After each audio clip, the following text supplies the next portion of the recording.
देवाचा सूत्र झाला की माझ्या माता पित्या समवेत विद्याचे तांडव नृत्य पाहतो तुझी जिन्हाळ घडली या रंगमंचावर प्रकट झालो चांगले भक्ता कामाचा दावा दिला विघ्ने बहु येती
जय गोपाल कृष्ण, जय गोपाल कृष्ण, जय गोपाल कृष्ण. हे भक्तांच्या सख्या, हे पतिव्रताच्या पाठीराख्या, हे भगवंता, हे नारायणा. भगवंता, हा देवव्रत भीष्म तुझ्या चरणी कोटी कोटी प्रणाम करतो. देवा, कोटी कोटी प्रणाम, कोटी कोटी. परमेश्वराचा आशीर्वाद घेतला का मन मध्ये प्रफुल्लित झालं. पण आजच्या दिनी या विचार करावा तेवढा थोडाच. क्षणभर या माझ्या हस्तिनापूरच्या राजप्रासादी मी बारकाईनं पाहतोय. राज दरबारात हे प्रसन्न वातावरण आहे यात शंका नाही. आणि ही कुतूहलानं जनता माझ्याजवळ पाहते. आता ही माझी तमाम जनता माझ्याजवळ कुतूहलानं का पाहते हे सुद्धा मला माहिती आहे. कारण हा देवव्रत, हा भीष्म यावेळी कोण आहे याची जबाबदारी काय, माझा धर्म काय आहे याची जाणीव मला आहे. कारण माझ्या न्याय कक्षेत आतापर्यंत न्यायाच्या जागी अन्याय कधीही झाला नाही. आणि याच्या पुढे तो होईल मुळीच नाही. माझा आत्मविश्वास आहे, माझा काम निग्रह आहे. मी माझ्या न्याय कक्षेत केव्हाही बदल करणार नाही, केव्हाही न्यायाच्या जागी अन्याय घडवणार नाही. कारण मी या हस्तिनापूरचा प्रशासक आहे, मी मार्गदर्शक आहे. कारण माझ्या पितृदेवतेच्या इच्छेसाठी या देवरथानं केलेली भीष्माशी प्रतिज्ञा हो. देवव्रत म्हणता क्षणी तो प्रसंग माझ्या डोळ्यासमोर उभा राहतो. कारण ज्या देवराच्या इच्छेसाठी आम्ही घनघोर अशी प्रतिज्ञा केली, आमच्या पितृदेवतेची इच्छा पूर्ण करण्यासाठी ती प्रतिज्ञा केली. ती म्हणजे या विश्वाच्या ठिकाणी आम्ही ब्रह्मचारी व्रताचे पालन करू, आम्ही ब्रह्मचार्य व्रत आचरणात आणू. एवढंच नव्हे तर आमच्या अवतीभोवती असणाऱ्या या स्त्रिया या आम्हाला माता भगिनी समान आहे. हेच तत्व आम्ही आमच्या उराशी बाळगू. आणि याच तत्वानं प्रशासक म्हणून आतापर्यंत हस्तिनापूरचा न्यायकारभार आम्ही माता सत्यवतीच्या मार्गदर्शनाखाली आतापर्यंत पूर्ण करत आलो. मुळीच यात शंका नाही. या जनमानसाला कोणत्याही प्रकारची न्यूनता मी भासू दिली नाही. या माझ्या हस्तिनापूर वासियांना त्यांच्या उत्कर्षासाठी, त्यांच्या भविष्यासाठी कोणती गोष्ट प्रार्थनीय आहे अशी प्रत्येक गोष्ट आमच्या डोळ्यासमोर ठेवली आणि आमचा न्याय मी घडवत आलो. पण प्रशासक म्हणूनही आम्ही समाधानी आहोत. कारण आमच्या मनानं घेतलेला आम्ही हा निर्णय आहे. आमच्या बापाच्या स्वाभिमानासाठी, आमच्या पितृदेवतेच्या इच्छेसाठी हा घेतलेला माझा निर्णय आहे. कारण त्यावेळी घेतलेली प्रतिज्ञा, त्या प्रतिज्ञेवरूनच आम्ही भीष्म या संज्ञेला पात्र ठरलो. पण प्रशासक म्हणालो, मी एक राजा नव्हे, पण प्रशासक असूनही आज मी माझी कर्तव्य पार पाडतोय. तर या जगाच्या पाठीवर जर का या पदाचा विचार केला तर नाही. मला या राजपदाचा मोह नाही, मला या धनसंपत्तीचा मोह नाही. कारण विद्वत्वच्च नृपत्वच्च, विद्वत्वच्च नृपत्वच्च नैन तुल्य कदाचन.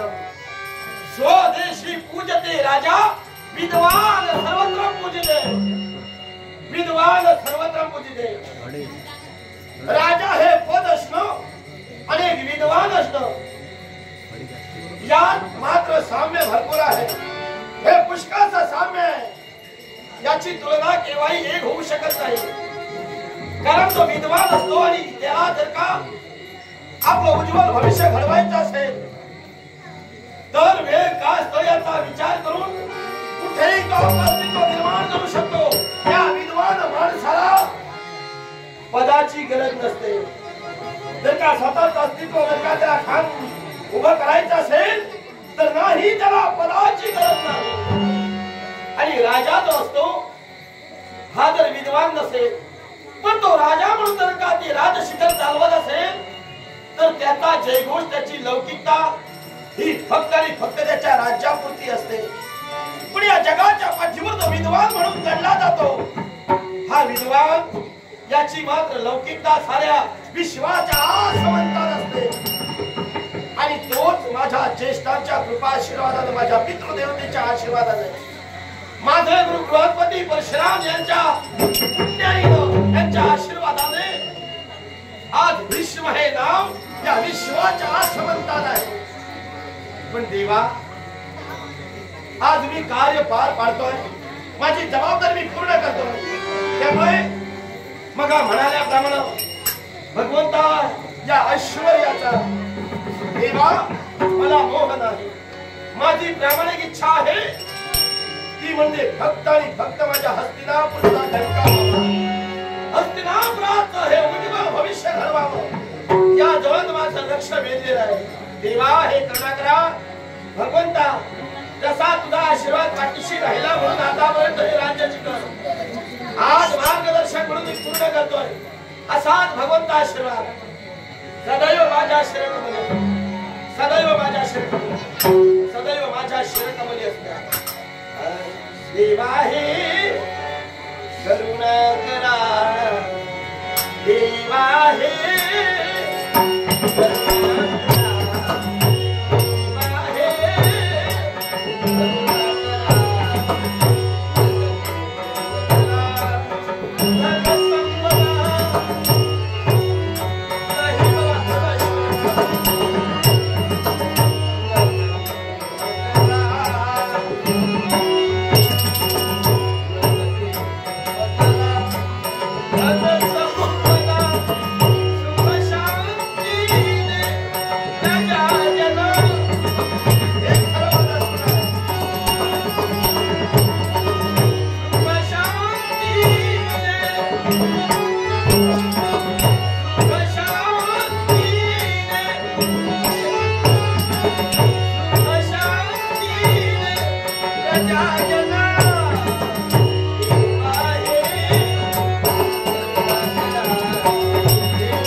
शिरकमली राहो हस्तिनापुरचा प्रश्न परमेश्वराजवळ प्रार्थना देवा तुझ्याजवळ मी प्रार्थना करतो हस्तिनापूरच्या लौकिकतेसाठी भविष्यासाठी रात्रीचा दिवसाची रात्र आम्ही घालवली पण साम्राज्याची परिस्थिती मात्र जी कानावर ज्या वार्ता येत आहेत या वार्ता ऐकून मात्र हस्तिनापूरचं भविष्य नाही देवा श्रीमंत कुठेतरी आम्ही कमी पडत आहोत की का असाच मला त्या ठिकाणी भास होतोय मला माझं मन किती तुटू लागत आहे ते प्रसंग जे या हस्तिनापुरात साम्राज्याची कृती घडत आहे त्या कृतीला जबाबदार तरी कोण परमेश्वरा भावा भावात अशा प्रकारे वैमनस्य खंत आहे मनाला टोचलेलं हे शल्य आहे हे शल्य एक सारखं माझ्या कानावर एखाद्या शलाचे प्रमाणात आला काय करू मी मात्र काही करू शकत नाही सत्य माणसाचं श्रवण पण नसतं आणि तोच प्रकार आज घडतंय की काय पण नाही आपण प्रयत्नवादी म्हणणं हे मात्र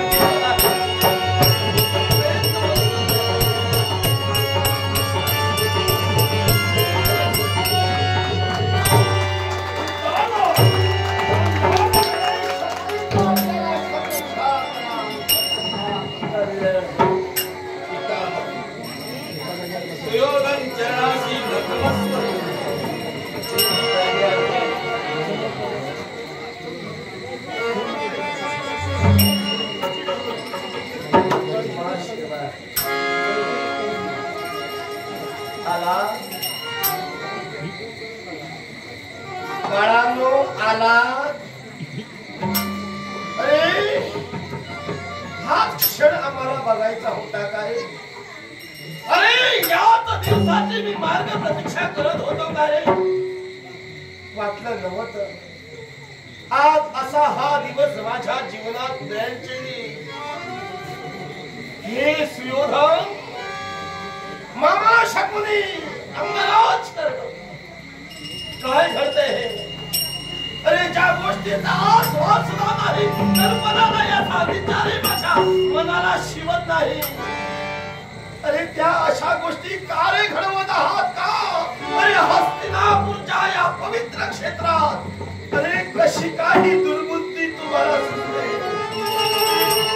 अरे असे तुम्ही वागू लागलात तर माझी मला लाज वाटू लागते रे माझी मला लाज वाटू लागते दुर्योधन अरे हे तुझ्याकडून अपेक्षित नव्हतं रे मला अपेक्षित नव्हतं एक तर मी एक मार्गदर्शक आहे तुमचा अरे मी जबाबदारी पुरुष आहे मी या हस्तिनापूरचा गुरु आहे मग असं असताना आतापर्यंत माझ्या आज्ञेशिवाय माझ्या मार्गदर्शनानं तू चाललास आणि आज अरे लाजीरवाड्या प्रकार घडवलास अरे लाजीरवाड्या प्रकार घडवलास अरे माझ्या कानावर सुद्धा ही वार्ता घातली नाही आणि घोष यात्रेला निघालास घोष यात्रा काढलीस अरे काय केलं अरे सुयोधना जीवनात हे करून काय मिळवलंस आणि कुणाच्या रे मार्गदर्शनाला कुणाच्या या गांधार नरेश या मामा शकुनींच्या सांगण्यावरून का हे सर्व बोलताय ते सत्य आहे सत्य राज्याचा परिवाराचा भाज्याच्या आम्ही वनात गेलो खरे पण कोणत्या निमित्तानं गेलो होतो पितामह तर त्या ठिकाणी गवळ्यांचे गवळवाडे पुष्कळ आहे हे लोकांचा व्यवसाय आहे तऱ्हेनं त्याचं रक्षण होत आहे हे पाहण्याचा आमचा उद्देश होता. म्हणजे मामा शकुनी तुम्ही सत्कार्यासाठी गेला होतात काय? म्हणजे या जगाच्या पाठीवर विश्व नेत्या परमेश्वरानं आपला न्याय बदलला की का? सत्मुख मार्ग करणाऱ्या सत्कर्म करणाऱ्यांना आता मार खावा लागतोय की का? मामा शकुनी कुणाच्या डोळ्यांना पाणी लावत आहात? कुणाच्या? पितामह, त्या ठिकाणी गेलो खरे पण त्या सरोवराच्या काठी सुलोचन गंधर्वासह सारे जण गंधर्व उपस्थित होते. त्या ठिकाणी त्यांचा आपला युद्ध झाला पण पितामह तेव्हा तरी अपयश सुद्धा सोसावं लागतं. अपयश सोसावं हे फक्त अपयश नव्हे मामा शकुनी, हे फक्त आणि फक्त अपयश नव्हे, ही तुम्ही हस्तिनापुरती घालवलेली लाभ आहे, ही धुळीला मिळालेली ही प्रतिष्ठा आहे, जिला आपल्या मार्गदर्शनानं आज डाग लागत आहे. मामा शकुनी तुम्हाला थोडी सुद्धा मनाला काही विचारसरणी नाही का हो? जनाची नाही पण मनाची तरी थोडी लाज बाळगा म्हटलं. तुमच्या घराण्याचा काय तुम्ही उद्धार केला तो आता या तुमच्या सुयोधन भाच्यासहित साऱ्या भाच्यांचा उद्धार करणार. या तुमच्या अशा वागण्याला आणि अशा तुमच्या कृतीमुळे मला तर असं वाटतं मामा शकुनी तुम्ही तर या हस्तिनापूरच्या या वारुळात एखाद्या भुजंगाप्रमाणे असला विषारी सर्पाप्रमाणे तुम्ही धावपेच एक टाकत आहात. कुणासाठी? या पांडवांच्या घातासाठी आणि कौरवांच्या या दुर्योधनाच्या उत्कर्षासाठी हे चाललं. माझ्या भाच्याला सुख लाभावं, माझ्या भाषांची यशकीर्ती त्यांना प्राप्त व्हावी हा त्या मामा शकुनीचा उद्देश. शकुनी दुसऱ्याच्या वाटेवर काटे पसरायला गेला तर तुमचं भलं होणार का? केव्हाच नाही. शुभ चित्तावे शुभ इच्छावे मामा, शुभ चित्तावे शुभ इच्छावे शुभ जीवनाचे करावे सोने. पण तुम्हाला काय झालं माहितीये का? पितळत बघायची सवय झाली तर सोन्याची किंमत तुम्हाला काय कळणार? तुम्हाला त्या सोन्याची किंमत समजणार नाही. हे जीवन तुम्ही असंच घालवणार आहात. आणि दुर्योधना, अरे सुयोधन म्हणून मी तुला गर्वानं हाक मारतो, गर्वानं समजतो, माझा लाडका सुयोधन सुयोधन. पण सुयोधन या नावाप्रमाणे तू तुझी कृती कधी मला दाखवलीच नाही. कार्य असा वागतोस का? अरे दुर्योधन याच नावाला शोभेल असंच वागावं हेच ठरवलंच का रे तू जीवनात? अरे चांगले विचार तुला नाही का रे? आमचे संस्कार कमी पडतायत का रे? नाच्या नादाला लागतोस. नावातील फरक शोधत बसू नका. जखमेवर मीठ काच होत आहे. या घटना वेदनेची आहे. या मामा शकुनीच्या नादाला लागत आहात, याचं मार्गदर्शन घेता आणि अशा या जीवनातील शर्यतीला उभे राहता. अरे सुयोधना, तुला एवढं कळत नाही कसं? आता हे मी तुला सांगू. जीवनातील शर्यत जर का जिंकायची असेल तर अरे लंगडा घोडा काय कामाचा? अरे सुदृढ असा घोडा हवा तर जीवनातील शर्यत जिंकायला होते. हे मी तुला सांगायला हवं का? पण नाही. जिथे एवढा बोध करून एवढे दिवस आमचं मार्गदर्शन तुझ्या पाठीशी राहिलं. अरे सुयोधन, योग्य काय अयोग्य काय, उचित काय अनुचित काय, या प्रत्येक गोष्टीची तंतोतंत मी तुला जाणीव करून देत होतो. शब्द बोचताय. नाही रे पितामह, शब्द बोचताय. अरे बोचत आता बोचत आहे. मग मार्गदर्शन आमचं हे फुकट जात आहे याचं मला वाईट वाटत नाही का? अरे माझ्या सुद्धा मनावर हा आघात होत नाही का? सुयोधना, अरे माझ्या मनाचा थोडा तरी विचार केलास का रे? पण कसा करणार? अरे कसा करणार तू विचार? नावाप्रमाणे वागण्याचं ठरवलं त्याप्रमाणे नावाप्रमाणे वागणारच आहे. पण ही तुझी चूक नव्हे. या दोषी आहे तो तुझा बाप दोषी आहे, त्या धृतराष्ट्राला मी दोष देईन. अरे जन्माला आलास त्यावेळी जी दुश्चिन्ह घडली, अरे जन्माला आलास त्यावेळी रक्ताचा पाऊस पडला, रक्ताचा पाऊस. वादळी वारे निर्माण झाले, या पृथ्वीपटावर हाहाकार निर्माण झाला. अपराध होतोय की काय? अशी वेळ अरे तुझ्यावर निर्माण झाली. त्याच गोष्टीवर तुम्ही अडून बसणार का? तीच गोष्ट आता बोलावी लागते, नाईलाज माझा होतोय. मार्ग तुम्हाला सुचतोय की नाही? काय माझे शब्द रोखण्याचा प्रयत्न करतोयस? नाही, ते आता तुला अधिकार नाही मी थांबवणार. अरे जिथे जन्माला आलास त्यावेळी गाढवाप्रमाणे ओरडू लागलास, गाढवाप्रमाणे ओरडलास, तो ओरडलास. हस्तिनापुरातील सारी गाढव सुद्धा तुझ्या बरोबर ओरडायला लागली. अरे जन्माला आलास ही दुश्चिन्ह समोर ठेवली त्यावेळी ऋषी महंतांनी सुद्धा अरे तुझ्या या भविष्य कथेवर निदान केलं, बोट ठेविलं. हा पोर या हस्तिनापूरचं उज्ज्वल भविष्य घडवणार नाही, तर हा पोर सर्वनाश करणार आहे. तरी सुद्धा तुम्ही मला वाढवलं, फक्त या हस्तिनापुराचं भविष्य पाहण्याचं. हे वर तोंड करून मग तुम्ही वाढवलं, तर आता का पोचताय? आता हे वर तोंड करून माझ्या समोर बोलतोय, मला वाढवलं. अरे याची जर तुला लाज असती, अरे ऋषी महंतांनी सांगितलं गंगेत फेकून द्या त्याला, तो योग्यतेचा पोर नाही. पण बापाला तुझ्या सुटबुद्धी सुटली, पोटचा पोर कसा काय सोडणार, म्हणून त्यानं विचार केला. त्याला आणि मार्गदर्शन घडलं, हरकत नाही, करा त्याला मोठा करा, काहीतरी सुधारणूक होईल. कसली सुधारणूक तुझ्यात होईल? तू फक्त धर्माचा दुर्योधनच राहणार आहे. आणि कुणाच्या जीवावर हे मित्र परिवार जवळ केलेस, यांच्या जीवावर हा आता पिता. अरे या कुबड्या घेऊन फिरतोय हे, अरे यांची तुला गरज भासते. माझा सारखा मार्गदर्शक असताना अरे यांची गरज, या कुबड्यांची गरज आहे तुला. मला काय बोलायचं ते बोला. लाज वाटते मला. नाही मामाला बोलायचं नाही, माझ्या मित्राला बोलायचं. का बोलायचं नाही? माझा शब्द असतील ते मला बोलू दे. चूप. एक अवाक्षर सुद्धा काढू नका माझ्या समोर.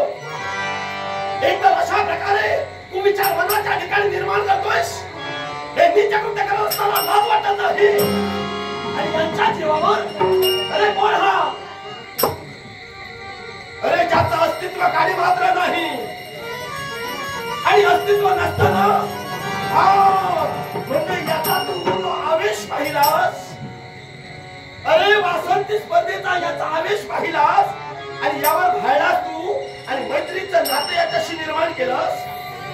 त्या वासंती सभेत अरे कृपाचार्य आणि मी स्वतः विश्व अरे परीक्षण म्हणून होतो, परीक्षण म्हणून. उघड्या डोळ्यासमोर हे दृश्य मी पाहिलं. मी माझ्या कानाने ते शब्द ऐकले. माझ्या त्या पार्थाला, त्या धनुर्धराला, त्या माझ्या अर्जुनाला हा हा हा हा पुरकरंटा हा तुझा कर्ण. अरे नाना तऱ्हेच्या शब्दानं त्यानं हे टाळणी केली. माझ्या पार्थाला लावून टोचून बोलला, युद्धाला त्याला ललकारू लागला. अरे दुर्योधना, या तुझ्या कर्णाची, या मित्राची योग्यता आहे का रे? पितामह, माझ्या पार्थाची बरोबरी करण्यासाठी तयार झाला. तुम्हाला सांगतो ते बोलायचं मला बोला. चुप. माझ्या मित्राला तुम्ही बोलू शकत नाही. ही आहे ती वेळ नाही. आणि त्यावेळी यानं ते आवेश दाखविला, विराची विरश्री दाखविली. मला वाटतं तो याचा प्रकार होता. अरे ते अवसान याचं मी पाहिलं, हे त्याच्या अंगी असणारं अवसान नव्हतं. अरे सुयोधना, अरे उष्ण अवसान घेऊन हा फिरत होता. उष्ण अवसान मला माहिती नाही हे कुठून याला घेऊन आला होता, पण हे उष्ण अवसान घेऊन त्यानं त्या वासंती स्पर्धेत चांगली भाषणं ठोकली. प्रतिकार करण्यासाठी सुसज्ज झाला, पण हा कोण प्रतिकार करणारा? त्याची योग्यता नाही, याचा गुणाचार नाही. तो सीतापुत्र म्हणून या विश्वाच्या ठिकाणी घडला, तो कुलकर्णा म्हणून जन्माला आला. अरे वासंती स्पर्धेत भाग घेतोयस, विश्वाची विरश्री पराक्रम दाखवणार आहेस? अरे कोण तू दाखवणार? तू क्षत्रिय आहेस का? अरे क्षत्रियांना तो अधिकार आहे, अशा सारथी पुत्राला त्याची योग्यता आहे. एवढं नव्हे, अरे कुलकर्ण्या काय तुझं अस्तित्व आहे? याला तुला अंगदेश दिला म्हणून तू अंगदेशचा राजा झाला. अरे बनवलेल्या राजा, तुझं अस्तित्व माझ्यापासून लढणार नाही. तू यांच्या मस्तकी बस, पण मी तुला मस्तकी बसवणार नाही. लक्षात ठेव. अरे पक्षी पक्षी म्हणून जन्माला आलेले सारे जण उडतात. पक्षी म्हणून ते जन्माला आले ते सारे जण उडतात. पण जर का झेप घ्यायची असेल तर गरुडाच्या वंशात जन्माला यावं लागतं. तर ती गरुड झेप घेता येते. ती तुझ्यासारख्या अरे ही प्राण आहे. हे सुतपुत्रा,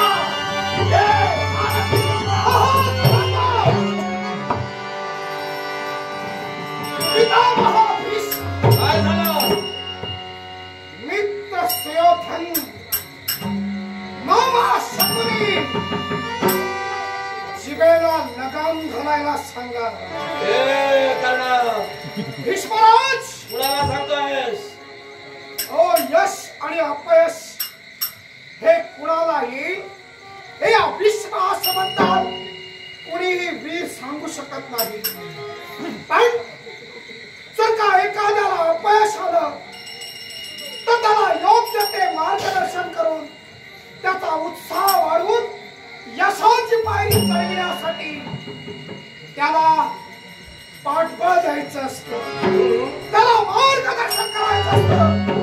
त्याची चेतना वाढवायची सोडून या तुमच्या कुरुकुला जन्माला आलेल्यांचे अवसानघात करतात. तुम्ही समस्त वीरांचा अवसानघात करतात. वास्तविक नसा समा यत्र न संति वृद्धः न ते वृद्धः येन वदन्ति धर्मं. ज्या सभेत वृद्ध नाही त्या सभेला सभा म्हणत नाही आणि जे वृद्ध धर्म सांगत नाही एवढं नव्हे तर एका कनिष्ठाच्या पाठीशी खंबीरपणे राहून त्यांचं मनोधैर्य उठावत नाही त्यांना वृद्ध म्हणून सांगण्याचा अधिकार नाही. नाईलाज माझा. एकच करा. आपले हरलेले हे हे हे आपल्या कुरुवंशातील हे कुरुवंश मित्र सुयोधन आणि इतरत्र यांना पाठबळ द्यायचं असेल तर पाठबळ द्या.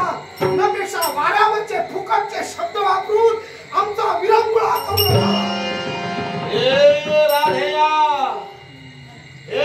सुतपुत्रा कर्ण कोण सांभाळून बोल. पुन्हा समोर काय वाचना करतोय? अरे या पितामहा समोर वर तोंड करून मला सांगतोयस एवढं तुला ज्ञान आहे? मग आज ज्येष्ठांनी मार्गदर्शन काय करावं हे तू मला शिकवणार आहेस काय रे? एवढं जर तुला समजत आहे तर योग्य अयोग्य तुला समजत नाही का? हा असा व्यभिचाराला वागतोय. कूटनीती याच्या नसानसात भरलेली आहे. काळा भैर घेऊन अरे काळा भैर घेऊन त्या पांडवांच्या नाशासाठी उठला. काय असा घोडा मारणार आहे? अरे त्या बिचाऱ्या पोरांनी त्या पांडवांनी काय रे तुमचा घोडा मारला म्हणून त्याच्या विनाशाला उठला. मग हे अयोग्य नव्हे का? जिथे माझ्या दृष्टीला ते तुम्ही अयोग्य करत आहात तिथं हा ज्येष्ठ सन्मान मी राखणारच आहे. मी अविचाराला भोगावू देणार नाही. मी याच्या आशा कुविचारानं याच्या आशा या विपरीत बुद्धीला मी पाठीशी घालणार नाही. अरे याच्या या आशा वागण्याला तुम्ही साथ देत आहात. तुम्ही याला पाठीशी घालत आहात आणि म्हणूनच हा करणाऱ्यापेक्षा अरे याला पाठीशी घालणारा अंगराज करणं आणि मामा शकुनी तुम्ही मोठे पापी आहात.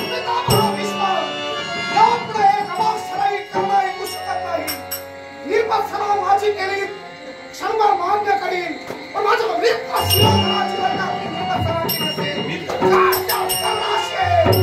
फक्त गंधर्वराज चित्रसेना सोबत युद्ध हरलं आणि या युद्धात कौरवेश्वराला नव्हे तांबराज कर्णाला सुद्धा अपयश निर्माण झालं. अरे काय तुमची ही अवस्था? म्हणून निर्भत्सना करता ऐका कोण लागून गेला चित्रसेन गंधर्व?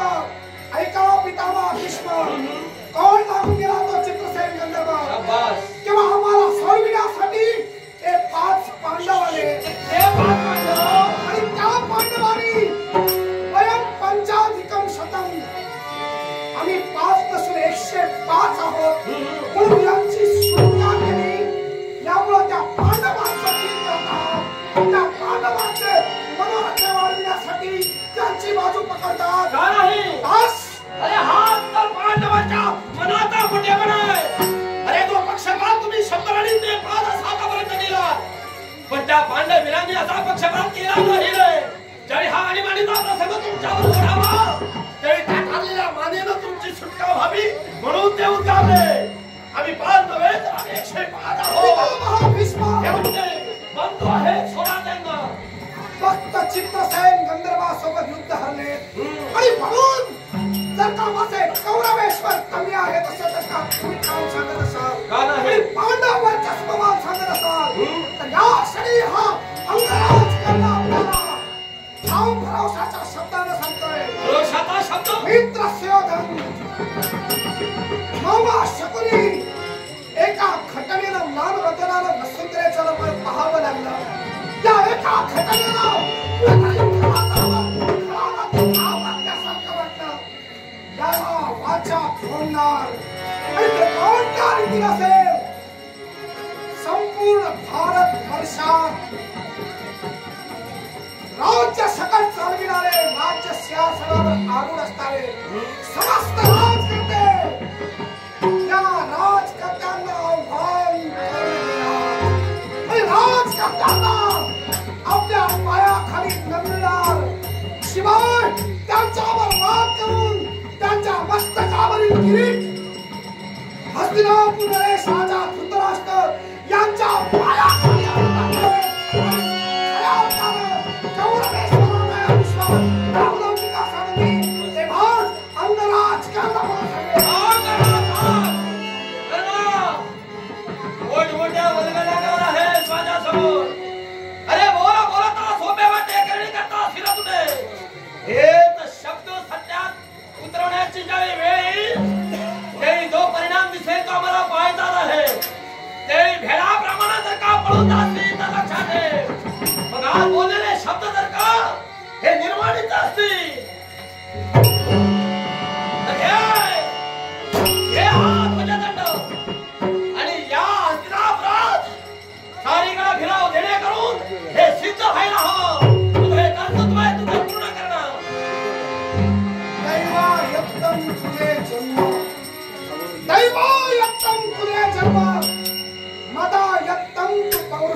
जन्म हा जरी देवाच्या आणि दैवाच्या आधी असला तरी पराक्रम अंगराज कर्णाच्या स्वाधीन आहे. हा गजदंड उचलून निघालोय. हा गजदंड संपूर्ण भारतवर्षातील प्रत्येक राजकर्त्याला हस्तिनापूरला अंकित करवी, मांडवी करवी, तुमची दिग्विजय करी आणि अखेर हस्तिनापूरच्या राज्यरेषेवर येऊन हाच गजदंड फडकावत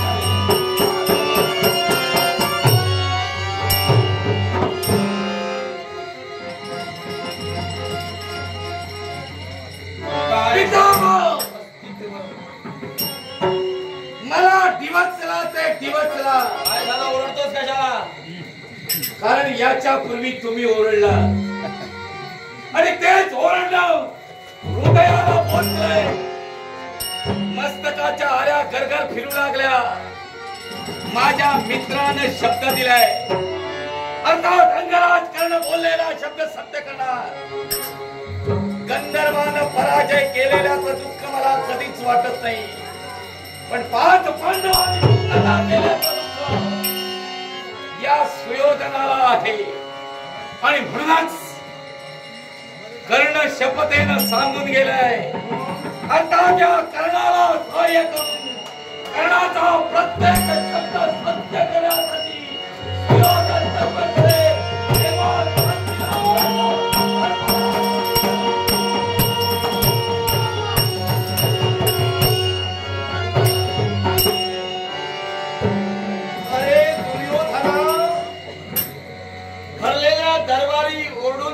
सांगतो आहेस? हा जो आवेश निर्माण केलास तो तुझा नव्हे तर या कर्णाबद्दलचा आहे. अरे मित्र प्रेमासाठी हा आवेश निर्माण केला, पण खरं काय आहे याची जाणीव मला तंतोतंत आहे. किती जरी काय या मित्रासाठी आरडाओरडा केला तरी तुमचा काही उपयोग होणार नाही. हे सत्य आहे आणि तेच सत्याची जाणीव या भीष्माला आहे. आणि म्हणूनच सांगतोय बोलल्याप्रमाणे काय काय तुझा तो कर्ण अंगराज दिवे लावतोय. प्रत्येक शाला मला सुद्धा पाहायचंय.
जीवन सार्थकी लावण्यासाठी जननाने जन्म होऊन ज्या शिवरक्षणाची जबाबदारी ज्या राजकर्त्याने स्वतःच्या हाती घेतली, सत्याचावादी सत्यवादी म्हणून ज्या जगताच्या असमंतात किंवा स्वतःची कीर्ती अजरामर करण्यासाठी लढतोय, शाश्वत काय असेल तर प्रत्येकाने आचरलेला धर्म आणि अजरामर केलेली कीर्ती हो आणि त्याच कीर्तीच्या उच्चतम शिखरावर असण्यासाठी आतापर्यंत मी प्रयत्नशील राहिलो. दैवाची दैविकता, धर्माची धार्मिकता आणि माणसाची मनुष्की हा त्रिवेणी संगम म्हणजे माणसाची मनुष्की हो आणि तेच मनुष्कीवर आशीर्वाद लेखणी अंकुशरी लगाव ही राजकारणाची त्रैसूत्राने आमच्या हाती घेतली. धर्म, नाम आणि मोक्ष हे चार पुरुषार्थ आत्मसात करून अखेर पांचाल देशातील प्रत्येक नागरिकांना न्यायदान करण्याचं कार्य राजा दुप्पट करतोय. न्यायाच्या ठिकाणी केव्हाही अन्याय आमच्यातून घडला नाही, किंबहुना याच्यानंतर घडणार नाही. याला कारण का असेल तर परमेश्वरा तुझ्या कृपेचा आशीर्वाद जो देह प्राप्त करून दिलाय त्या देहाची सार्थकता मला माझ्या जीवनात करायची. आज या पांचाल देशाच्या राजप्रासादी राजा दुप्पटांची पावलं वळली. येणाऱ्या प्रत्येकाला योग्य तऱ्हेने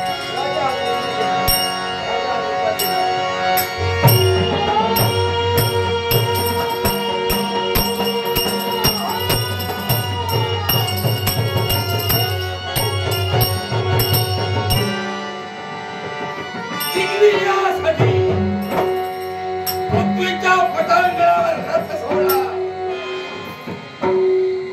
आणि अश्वाच्या रथात आरूढ पृथ्वी दिग्विजयासाठी निघालो. पांचाल देशापर्यंत आमचं आगमन झालं. राजा द्रुपदाचं इथं वास्तव्य, अर्थात राजा द्रुपदाला समजावून सांगावं. समजावणीच्या स्वरानं ऐकला, मांडलिकत्व पत्करलं. नभेच्या पराक्रमाच्या जोरावर हस्तिनापुराचे मांडलिक या नामे बनले. पांचाल नरेश राजा द्रुपद, हस्तिनापुराचा युवराज सुयोधन आपल्या समोर आपल्या दरबारात उपस्थित आहे. स्वागतम. आपण ज्येष्ठ आहात, आम्ही आपल्याला नमस्कार करतोय. सुस्वागत. आशीर्वाद. धन्यवाद. आज या पांचाल देशाच्या राजप्रासादी सांप्रत सुयोधन यांची पावलं या अतिथी आसने विराजित व्हा म्हटलं. अतिथी आसनावर विराजमान होण्यासाठी सुयोधन पंचाल देशापर्यंत आला नाही, तर हेच अतिथी आसन तुम्ही आम्हाला दर्शविलात. ते अतिथीचं आसन आम्हाला नको आहे. याला सुद्धा कारण आहे. काय कारण? आमच्या राज्याच्या ठिकाणी शिष्टाई आहे. येणारा स्वागत स्वागत करावं, प्रत्येकाला मान सन्मान द्यावा आणि तोच सन्मानाने देण्याचं कार्य राजा द्रुपदानं तुमच्या जीवनात केलं. शिष्टाईचं कार्य तुम्ही योग्य केलं, कारण शिष्टाचार आपण जाता, आम्ही सुद्धा शिष्टाचार जाणतोय. पण जिथं अधिकाराची मुहूर्तमेढ रोवायची असते तिथं दुसऱ्याचे शिष्टाचार घेऊन बसायचे नसतात. अधिकार आणि म्हणून ते अधिकाराचं शील आम्ही आमच्या हाती धरलंय. मग ज्या अधिकाराचा ध्वज आम्ही आमच्या हाती धरलाय, तोच आम्हाला रोवायचा आहे. म्हणून या तुमच्या देशात आमची पावलं पडली. पांचाल देशाच्या ठिकाणी आपण केवळ मनाच्या ठिकाणी उद्देश ठेवून आला. कोणाचा पवित्र उद्देश आपलाय एकच दिग्विजयाचा वार आमचा सुटलाय आणि दिग्विजय या पृथ्वीच्या पटांगणावर करण्यासाठी आम्ही उत्सुक आहोत. आणि हाच दिग्विजय करत असताना एक एक राजकर्ता या राजकर्त्यावर विजय संपादन करावा. प्रथम सामोपचाराच्या शब्दानं सांगून पहा. ऐकला तर ठीक, त्यापेक्षा युद्ध आणि या युद्धाच्या ठिकाणी राजाला पराजित करावं, राज्य आपलंच करावं. दिग्विजय करतोय कोण आणि कोणत्या देशाचा दिग्विजय आहे? एकच हस्तिनापुराला दिलेला शब्द सत्य करण्यासाठी कर्णानं स्वतःच्या शब्दानं सांगितलंय या विश्वात दिग्विजय करणार. आता तो कर्ण दिग्विजय करण्यासाठी हे सुयोधन, फक्त हस्तिनापुराच्या हितासाठी, हस्तिनापुराच्या हितासाठी कर्ण दिग्विजय करतोय आणि त्याला केवळ सहाय्य करावं या उद्देशानं हस्तिनापूरचा युवराज या नात्यानं त्याच्या मागावर फिरतोय. अरे हस्तिनापूर कोणाचं? हस्तिनापूरचे सम्राट कोण? हस्तिनापूरचे अधिकार कोणाचे आहे आणि पृथ्वीचे विचार कोण करतोय? कर्ण हा माझा जवळचा मित्र आहे आणि कर्णानं या सुयोधनाला क्षणाक्षणाला सहाय्य केलंय. कर्ण आणि माझं नातं मित्राचं असलं तरी आम्ही बंधूच्या नात्यानं जगतोय. आम्हा दोघांच्या मुखातून निघालेला शब्द हा धारदार शस्त्राप्रमाणे असतो. त्याच्या मुखातून निघालेला शब्द आणि माझ्या मुखातून निघालेला शब्द दोघांच्या हितासाठी असतो. स्वतःच्या मित्राच्या अपमानाचा बदला घेण्यासाठी नव्हे तर अपमान दूर करण्यासाठी पृथ्वी दिग्विजयासाठी कर्णाने शब्द टाकलाय. आता तो सत्य करण्याची जबाबदारी जशी कर्णाची आहे तशी माझी सुद्धा. हे सुयोधन, पृथ्वी दिग्विजयासाठी संप्रतच्या पांचाल देशापर्यंत येणं झालं. तो पांचाल देश काय सांगतो? तुला एकच सांगतोय. काय सांगतोय? पृथ्वी दिग्विजय करण्याच्या योग्यतेचे तुम्ही नाही आहात. कारण पृथ्वी दिग्विजय करणं याचाच अर्थ इतरत्र राजकर्त्याने तुमच्या आज्ञेत वावरावं, तुमचं मांडलिकत्व स्वीकारावं. ओ चांगला या विश्वासवंताच्या ठाई स्त्रियांचा आदर झाला नाही. तो सुयोधन या विश्वासपुरता दिग्विजय करून केवळ या प्रत्येक देशोदेशच्या राजकर्त्यांना आज्ञेत ठेवण्याच्या योग्यतेचा नाही. राजा द्रुपद, जर तुम्हाला काही बोलायचं असेल स्पष्ट शब्दानं मला सांगा. तुम्ही म्हणालात स्त्रियांचा आदर्श, स्त्रियांचा आदर आम्हाला करता येत नाही. अशा कोणत्या स्त्रीबद्दल आपल्याला बोलायचंय? माझ्या स्त्रीत्व आणि स्त्री चारित्र्य या विश्वाच्या ठिकाणी शुद्ध आणि पवित्र आहे अशा स्त्रीबद्दल आपल्या मुखात जर का शब्द येत असतील मला नाव कथन केलं आणि मी कुणाच्या बाबतीत तू कर्म केलंय ते स्पष्ट जे कुकर्म तू केलंयस, अरे केवळच्या पंचालीला माझ्या दरबारात केवळ जन व्यवस्था करण्यासाठी हाताला धरून फडफडावणं जिच्या केस कडेला तोडण्याचं कार्य तुझ्या बंधूने केलं, ही आज्ञा तुझीच होती. जर का एक पुरुष असून स्त्रियांची जर काही लष्कर करत असेल, तिच्या इज्जतीवर जर का खाला करत असेल, तर तो पृथ्वी दिग्विजयासाठी योग्य असू शकतो का? पृथ्वी दिग्विजय बाजूला राहू द्या सम्राट. तुम्ही म्हणालात तुमच्या कन्येच्या बाबतीत म्हणजे द्रौपदीच्या बाबतीत बोलताय तुम्ही, पांचालीच्या बाबतीत बोलताय तुम्ही, होय ना? मग सांगा हो, ज्या पांचालीच्या बाबतीत तुम्ही बोलताय आम्ही असं वाईट काय केलं? पांचाली आमची कोण होती आणि कोणत्या घटनेमुळे ही घटना घडली सांगा मला. मला सांगा, परस्त्री परस्त्री कुणा समान? मला परस्त्रीचा नंतर विचारा. नाही परस्त्री कुणा समान? तू जर पृथ्वी दिग्विजय करतोय, आम्ही राजकर्ता जर का होत असेल, तर राजकर्ता या नात्याला राजा ध्रुपद प्रत्येक स्त्रीला किंवा हाताला वागणूक देणं हे तुझं कर्तव्य नव्हे का? आतताईपणा करू नका. प्रत्येक प्रश्नाचं समर्पक उत्तर देणार, त्यावेळी सुयोधन इथून मागा जाणार.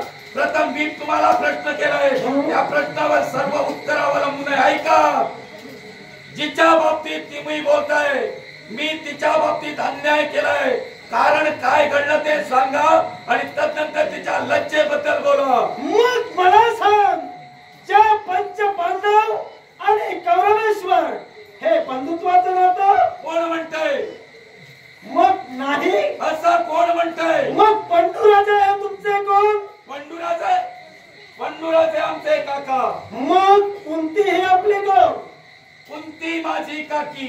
मग ज्या कुंतीचे पुत्र म्हणून या विश्वात ओळखले गेले ते पंचपांडव पर्यायाने तुझ्या बंधू आहेत का? कुणाचे पुत्र म्हणाला? कुंती मातेचे पुत्र. कुंतीचे पुत्र मी केव्हाही मान्य करतोय, पण पंडूचे पुत्र मी त्यांना मानतच नाही. हा माझा शिष्टाचार आहे. कारण किन्नम ऋषींचा शाप पंडू काकांना स्त्रीचा समागम करण्यासाठी जर का तुम्ही जवळ जाण्याचा प्रयत्न केला, स्त्रीच्या अभिलाषेनं स्त्रीला जवळ घेण्याचा प्रयत्न कराल, वासना तुमच्या मनात उत्पन्न होईल, तत्क्षणी तुम्हाला मृत्यू. जर का असं होतं, शाप हे सत्य करतात अजूनपर्यंत खरंय ना? जर का शाप सत्य करतात तर पंडूचे पुत्र कसे ते मला सांगा. मग मला सांगा, आपला जन्म कसा झाला? म्हणजे पंडूचे पुत्र कसे हा प्रश्न गुलदस्त्यात राहू दे. आमच्या जन्माबद्दल आपल्याला म्हणजे मी विचारलेलं तुम्ही काहीच सांगणार नाही सांगणार. मी विचारलेले प्रत्येक गोष्ट मी सांगावी. तू माझ्यापर्यंत आलास, मी तुझ्यापर्यंत आलेला नाही. सांगणार. माझे प्रश्न तुम्ही निरुत्तर ठेवा. माझे प्रश्न तेव्हाही तुम्ही निरुत्तर ठेवले होते. माझे प्रश्न तुम्ही निरुत्तर ठेवा, पण तुमच्या प्रश्नाचे प्रत्येक प्रश्नाचं समर्पक उत्तर आणि प्रत्येक प्रश्न हलक्या हाताने सोडवावाच लागेल. त्याचसाठी आलोय. सोडवावं लागेल म्हणजे सोडवाच. त्याचसाठी आलोय. तुम्ही म्हणालात माझा जन्म कसा? एकाच वेळी 100 पुत्र जन्माला आले का? प्रश्नाचं उत्तर हो असं आहे. आता संभ्रम मनात निर्माण झाला असेल, तुम्हाला सहज काही सुचणार नाही, कारण 5 पांडवांचा जन्म तुम्हाला सुचत नाहीये. अर्थात आमच्या जन्माबद्दल आपल्याला कल्पनाही नसेल.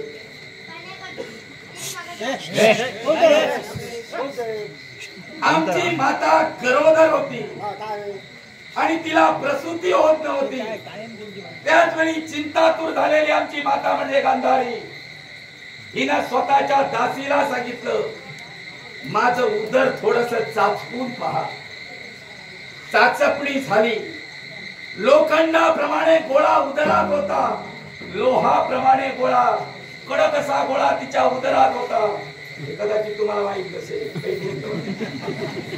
तो लोखंडाप्रमाणे असणारा गोळा तिला उदरातून बाहेर काढण्यासाठी दासीला आज्ञा केली, एक लोहदंड घे आणि माझ्या उदरावर प्रहार कर. तत्क्षणी प्रसवली ती एक लोहासारखा गोळा प्रसवली. चिंता माझ्या मातेला निर्माण झाली, चिंता माझ्या बापाला निर्माण झाली. आणि त्याच वेळी व्यास महंतांना सांगावा गेला. संदेश देता क्षणी व्यास महंत हस्तिनापुराच्या राणी वशात आले. राणी वश म्हणजे माहित आहे ना, जिथं राण्यांचं वास्तव्य असतं त्याला राणी वश असे म्हणतात. राज्य उपभोग तुम्हीच घेतला, आम्ही राजे नव्हे. तुम्ही काय त्यामुळे आमच्या उपभोगता, राज्यात हे तू काही बोलतोय ते नाही. तुम्ही काय उपभोगता याच्याची मला देणं घेणं नाही. तुम्हाला काही माहित नाही ते मी सांगतोय, ते ऐका. आणि हे योग्य ज्ञानाचा दिवा तुमच्या मस्तकात ठेवण्यासाठी अरे प्रत्येकाकडून ज्ञानच घेणं हीच माणसाची माणुसकी आहे. कारण आमचा बाप ज्ञानी, वाईट माणसाकडे सुद्धा काहीतरी आणि घेण्यासाठी म्हणून असतं. ते ज्ञान तुम्हाला देण्यासाठी आलो. ऐका, ऐकतोय. व्यासांनी मार्गदर्शन केले. त्या एका गोळ्याचे 100 तुकडे केले गेले. कारण माझ्या मातेची इच्छा, मला 100 पुत्र हवे. 100 तुकडे केल्यानंतर मातेला पुन्हा इच्छा निर्माण झाली, जर का 100 पुत्र असतील तर एखादी कन्या हवी, ती उपयोगी येईल. आणि अशी कन्या निर्माण करण्यासाठी व्यासांना सांगितलं.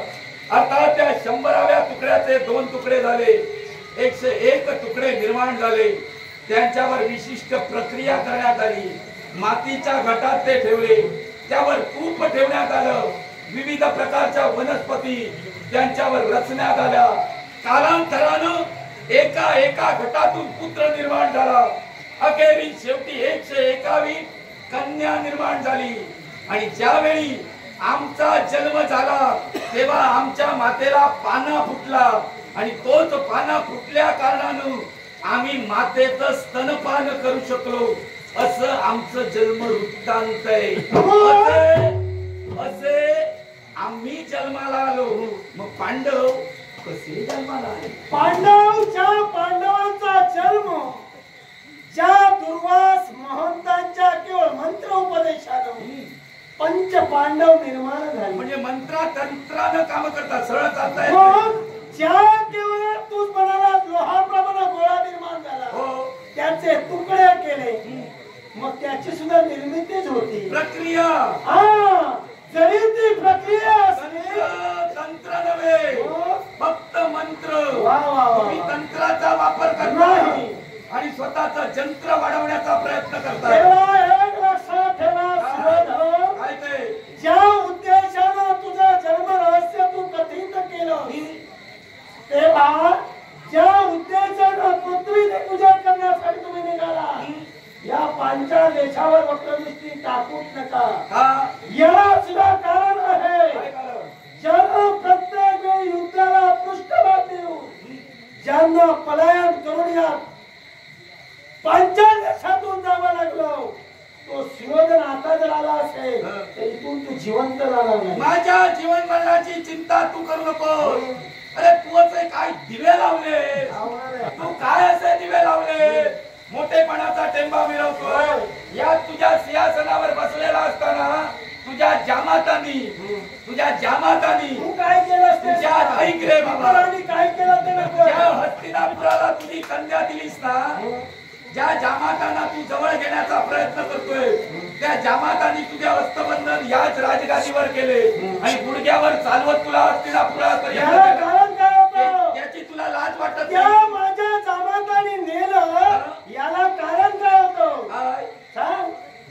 म्हणजे कारण तुला नाही, तू सांग ना. तू म्हणतोयस की जामातांनी तुला नेलं, मग ज्या जामातांनी मला इथून नेलं ते का नेलं? बरं, तुला आठवत नसेल तर मी सांगतो. आठवण्याची गरज नाही.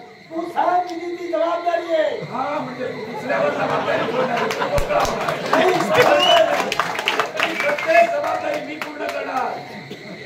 द्रोणाचार्य आमचे गुरुना गुरुदक्षिणा द्यायची होती, ते सुद्धा तुला गुडघ्यावर चालत नेण्याची गुरुदक्षिणा. आणि त्यावेळी आम्ही तुझ्यावर शरसंधान करण्यासाठी तत्पर ठरलो. पण मी का म्हणालो मगाशी तू तंत्रानं चालतोस, त्याचं कारण आता स्पष्ट होणार. ऐकूया. तू सरळ नव्हेस, तू वाकड्या मार्गाने जाणार. कारण तुझा उदय सहजासहजी होत नाही. याच्यासाठी तू आधार दुसऱ्या गोष्टीचा घेतो. तुझ्या जवळ शाळीग्राम बरोबर ना, आणि तेने करून तुझ्याकडं अदृश्य होऊन विविध प्रकारे विशिष्ट ठिकाणी अनेक स्वरूप निर्माण करण्याची शक्ती तुझ्याजवळ होय ना. अनेक स्वरूप म्हणजे एकच अटकारी व्यक्ती 1000 ठिकाणी दिसणार अशा प्रकारे तू आम्हाला फसविलंस. पण द्रोणाचार्यांनी जाणीलं आणि 5 पांडवांना मागे ठेवलं. कारण ही गोष्ट अगोदर त्यांनी आम्हाला सांगितली नाही. शिष्यांचा मोठेपणा दिसावा, पार्थाचा मोठेपणा दिसावा म्हणून त्याला त्याच्याजवळ शाळीग्राम देऊन पाठवलं. आणि तुझ्या समोर ते फेकतात, तू एकटाच त्याच्या समोर दिसू लागलास, बाकीचे दिसेनासे झाले. म्हणून तुम्हाला त्यांनी बंधन केलं, स्वतःच्या पराक्रमावर नव्हे, गुरुदक्षिणेसाठी विद्येवर नेलं. अरे पण तू गुरुदक्षिणा त्यांना काय दिलीस ते सांग. साहजिकच तेव्हा मी देऊ शकलो नाही आणि याच्या पुढे सुद्धा तू देऊ शकत मी नाही. देणार. काय? तू म्हणालास मी कपटी स्त्रियांच्या बाबतीत अधर्म हो, आहेच. करतो. तुझी कन्या ही धर्मी आहे म्हणतोय. नक्कीच. कशी काय? नाही तर पटवून दे. पटवून देणं.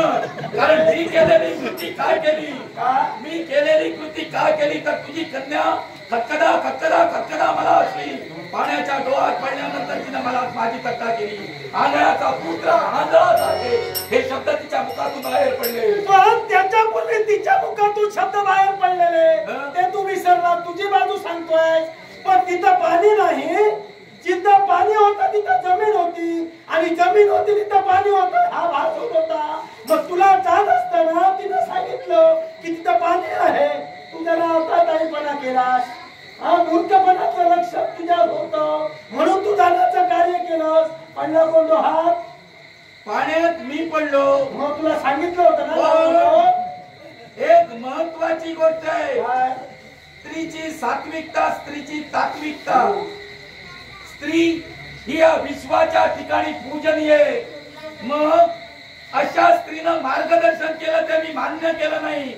पण एखाद्या स्त्रीने एखाद्या पुरुषाची थट्टा करावी हे कितपत योग्य आहे? पण जर- हे स्त्री तत्वाला कितपत शोभतोय? मग मला सांग, जिथं ज्याला सांगून कळत नाही, जो मूर्खपणाचा कळसच करतोय त्याला तर हसावं असं मी तरी सांगू शकतो. म्हणूनच ती तुझी मुलगी तशी वाह्यात वाह्यात गेली तरी जर चालेल. तुझी मुलगी वाह्यात वागत असेल तर भरलेल्या पुरुषा सभेत मी तिला नग्न अवस्था देत होतो.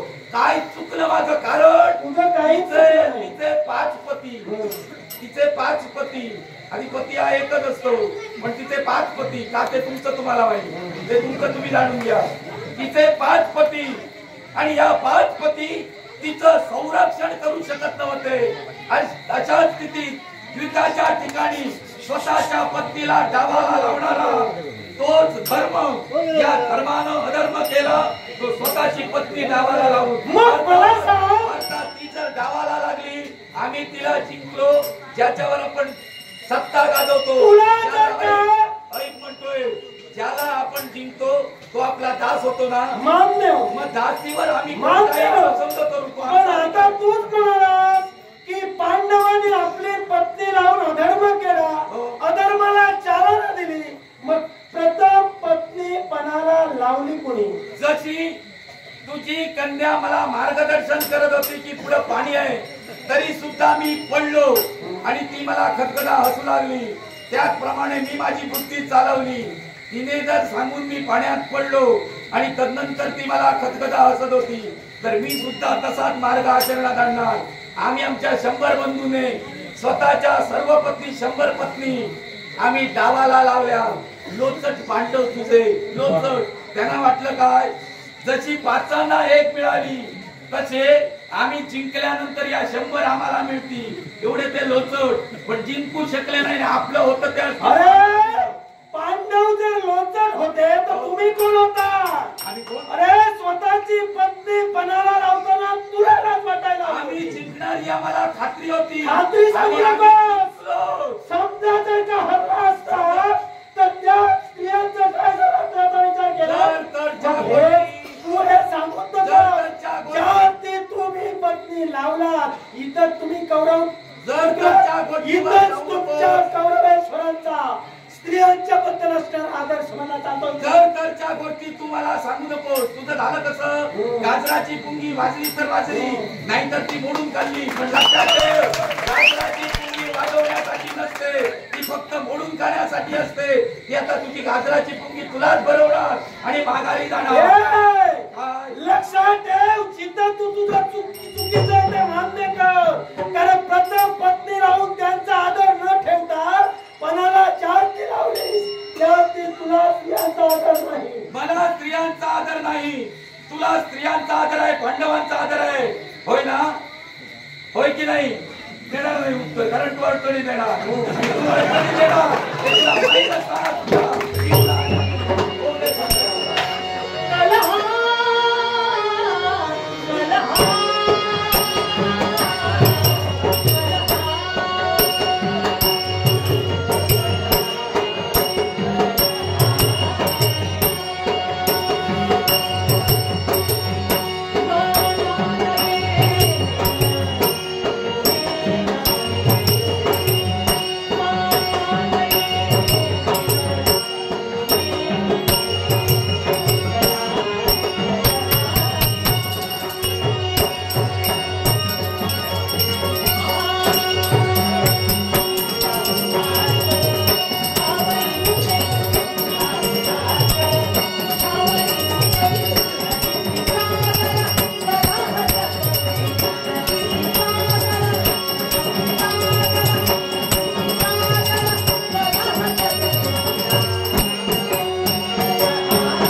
आश्चर्य, शिवधनाचं आमचं युद्ध चालू असताना अंगराज कर्णानं युद्ध थांबविलं.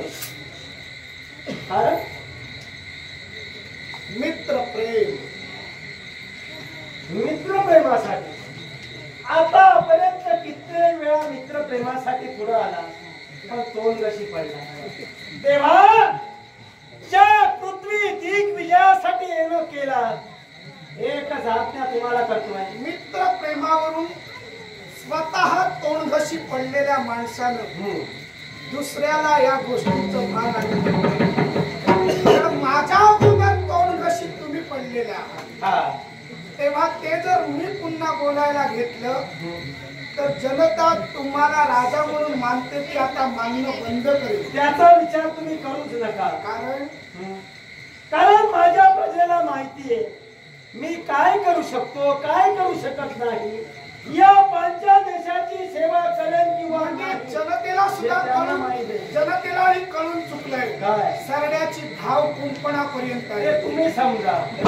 आपल्या धन्याबाबत म्हणावं लागेल. मग पाहूया, संग्राम जर थांबायला हवा तर हस्तिनापूरचे राजे धृतराष्ट्र यांच्यापर्यंत चला. का? त्यांच्या पायावर डोकं ठेवा आणि मांडलिकत्व स्वीकारा. गरज नाही.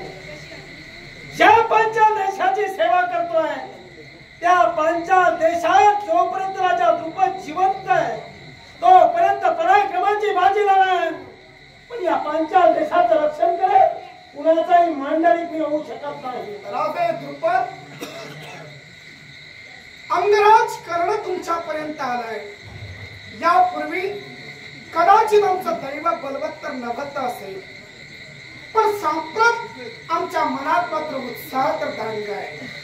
तेव्हा आम्ही आमच्या मनानं पूर्ण पृथ्वी दिग्विजय करण्याचं ठरविलं आहे.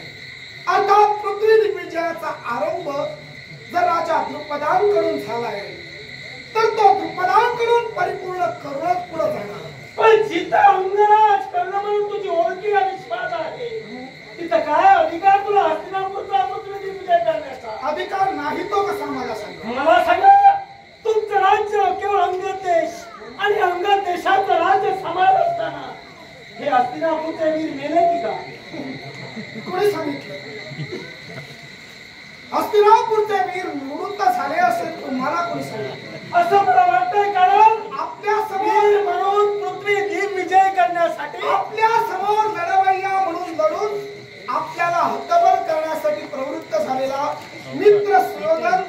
मेल्यामुळे तुम्हाला हद्दवर करता आला? याला कारण आहे. नाही ते कारण जाणूया. त्यांची बाजू घेऊन तुम्ही इथपर्यंत आलात. हो. अंगद देश तुमच्या स्वप्न आहे. बरोबर. हस्तिनापुरात हे वीर असताना तुम्ही का? मी का हस्तिनापूरचा मित्र युवराज सुयोधन ज्याला मी माझा शब्द दिलाय प्राणार्पण करीन तर त्याच्यासाठीच आणि म्हणूनच केवळ त्याला दिलेला शब्द परिपूर्ण करण्यासाठी आणि हस्तिनापूरच्या साम्राज्याच्या ठिकाणी केवळ धृतराष्ट्र राजकर्त्यांच्या चरणावर भारतवर्षातील आर्यवर्तातील समस्त राजकर्त्यांचे किरीट धृतराष्ट्र राजकर्त्यांच्या पायी ठेवण्यासाठी अंगराज कर्ण पुढे आलाय. हे याच्या अगोदर करायला हवं का होतं. म्हणून? अरे जिद्द दानशूर कर्ण म्हणून तुला ओळखलं गेलं. अशा दानशूर कर्णाला तो पृथ्वी दिग्विजय याच्या अगोदर करायला होता. आणि योद्धा म्हणून अखिल विश्वात आपलं नाव कोरायला होतं. मी कधी काय करावं हे तुम्ही सांगण्याची मला याला गरज नाही. कारण आहे. का म्हणून? याला कारण का म्हणून? तुम्ही दानशूर म्हणून या विश्वात ओळखला गेला. यानं भरल्या दरबारात अंगद देश तुम्हाला बहाल केला. मग तुम्ही जर एवढे योद्धे होता तर एखादं राज्य जिंकून राजा का झाला नाही? म्हणजे मित्र प्रेमात पोटी मी लढतोय त्यांच्या बाजूला आणि युवराज सुयोधनाने वासंती स्पर्धेच्या वेळी आम्ही राजकर्ते नसल्या कारणाने आमच्या मस्तकी अंगदेशीचा किरीट ठेवून अंगदेशीचं राज्य दिलं आणि आम्ही राजकर्ते झालो म्हणून तुम्हाला वाटतंय का? होय. मी राजा मुळात नाही, मी क्षत्रिय मुळात नाही आणि मी पराक्रमासाठी लढवय्या म्हणून वीर म्हणून लढतोय म्हणून तुम्हाला वाईट वाटतं का? होय.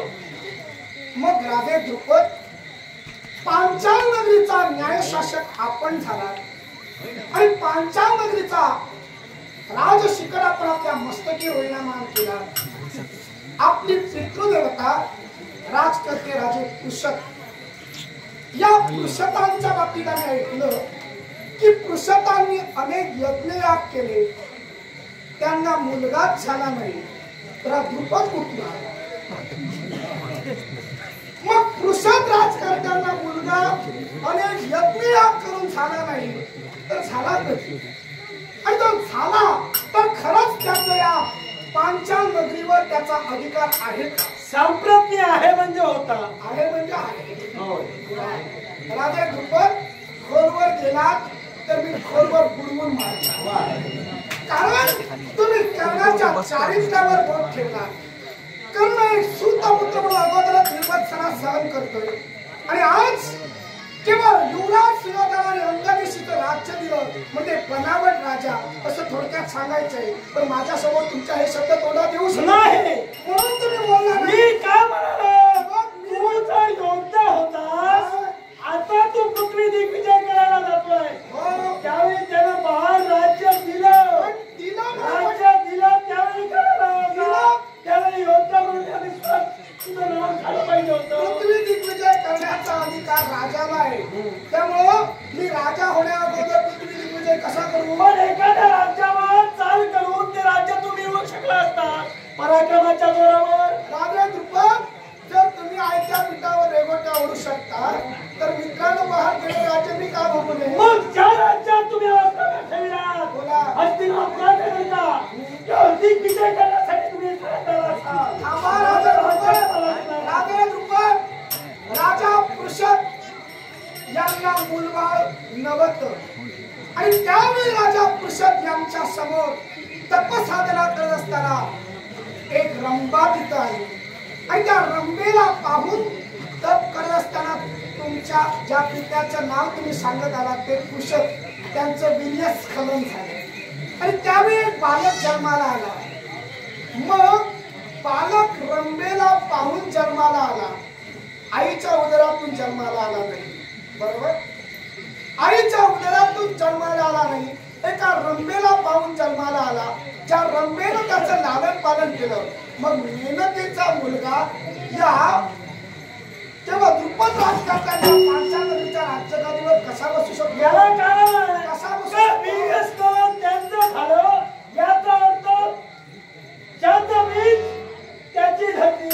ज्याची वीज त्याची त्याची धरती होय की ज्याची धरती त्याचं बीज? बरोबर आहे कारण ज्या द्रुपदामुळे माझा जन्म झाला ज्या द्रुपदाचा जन्म झाला त्याचा अर्थ या राजधानीचा वारस नाही आहे. मग ज्या अर्थी जेव्हा आईपासून ज्या द्रुपदांचा जन्म झाला नाही, आई असून सुद्धा जी आई वंशवेर विस्तार करू शकली नाही, मग त्या आईनं काय म्हणून या राज्यगादीकडे पाहावं? मग ज्या राजकर्त्याने माझ्या हाती सत्ता दिली ती सत्ता प्रामाणिकपणे चालविणं माझे दुप्पट पण दुसऱ्याच्या अस्तित्वावर बोट ठेवू नका. जर का तुम्ही मला सुतपुत्र म्हणून हिणवला असाल तर सारं जग मला तेच हिणवेल.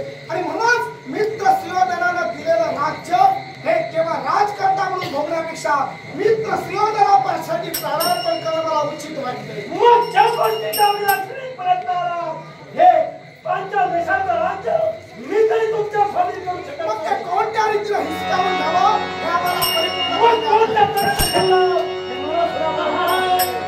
जनाती पटेल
द्रुपदांच्या मस्तकावरील कर्णानं पृथ्वी दिग्विजयाला आरंभ केला.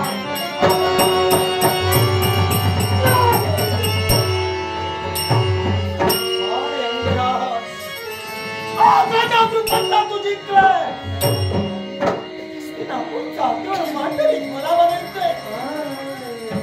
मग हा जर का अनित्य अत्याचार असा चालू राहिला तर केला विश्वास का त्यांच्या दरबारावर किंवा आमचे दरबार अवलंबून आहे. हे श्रीदेव राजेंद्र हे देवेंद्र महाराज केवळ या पृथ्वी तळावर देवा धावणे दुःख माझे जाणून सापडलो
यालाही कारण असं कोणतं कारण?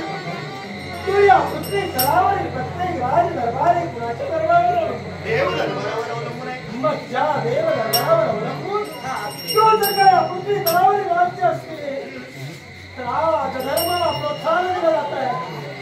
धर्म आज कुठेतरी पायदळी फिरला जातो. याला कारण तुमच्या संक्षिप्त बोलण्याचा अर्थ कळत नाही. हस्तिनापूरचा किंवा पृथ्वी दिग्विजय अंगराज आणि सुयोधन करते. आणि या पंचाल देशाचा राज केले. या पंचाल देशानं किंवा मांडलिक प्रजा हस्तिनापूरचं करावं या उद्देशात युद्धानं ठरलंय. मग राज्य केले पण हा धर्म जर का यांच्या हातीला नसेल नक्कीच. कारण पांडव वनवासात आहे आणि जर का धर्म साधून चालत असेल तर माझ्या मंत्रपुत्राचं काय तो सुद्धा केवळ या धर्माला बळी पडणार आहे. नव्हेच त्या विश्वासाठी जगणे देवदेवतांचं तत्व आहे. चिंता करू नका. इच्छा असेल तर मार्ग दिसेल. कारण माणसाचा खरा आनंद भोगापेक्षा त्यागात असतो. आणि याच्यासाठी मी जरी देव असलो तरी सुद्धा या कार्यपूर्ततेत तुम्हाला द्वारकेपर्यंत जावं लागेल. हो, याला कारण एकच. या विश्वाचा देव म्हणजेच वसुदेव सुतं देवं दोषचामुरमन्ना देवकी परमानंदं कृष्णं वंदे जगद्गुरू. या जगत माऊलीपर्यंत जाण्यासाठी तुम्ही तत्पर करा. तुमच्यावर आलेला अरिष्ट हे नक्की दुरापास्त होईल. आपल्या आपल्या मागणं करो.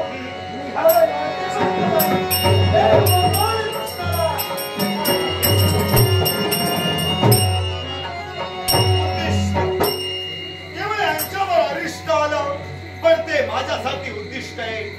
आणि ते कोणतं स्थित्यंतरानं या विश्वासावर